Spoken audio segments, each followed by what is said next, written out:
চুরিবিদ্যার চেয়ে জাদুবিদ্যা ভয়ঙ্কর। কারণ চোর তো শুধু মানুষের দ্রব্য আসবাবপত্রই চুরি করে, সোনা দানা টাকা পয়সা এগুলি তো চুরি করে, কিন্তু জাদুবিদ্যা একই করে মানুষের মনকে হরণ করে, মানুষের ইচ্ছার বিরুদ্ধে তন্ত্রমন্ত্র কুসংস্কার মানুষকে হয়রানি শিকার করে তোলে। সমাজে সমস্ত কুসংস্কার এখনও পর্যন্ত চলে আসতেছে।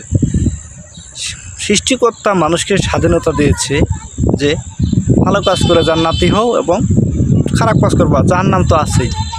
সেক্ষেত্রে সৃষ্টিকর্তা যদি মানুষকে স্বাধীনতা দিতে পারে, মানুষের স্বাধীনতা হরণ করার অধিকার সৃষ্টিকর্তা মানুষকে দেয়নি, কিন্তু মানুষ এগুলো করে। এজন্যই বললাম চুরিবিদ্যার চেয়ে জাদুবিদ্যা ভয়ঙ্কর। এই সমস্ত কুসংস্কার মানুষের জীবনে প্রভাব ফেলে অত্যন্ত ভালো অনেকগুলো পরিবার, অনেকগুলো মানুষের জীবনে এভাবে নষ্ট হতে চলেছে। কুসংস্কার থেকে বেরিয়ে আসতে হবে মানুষকে।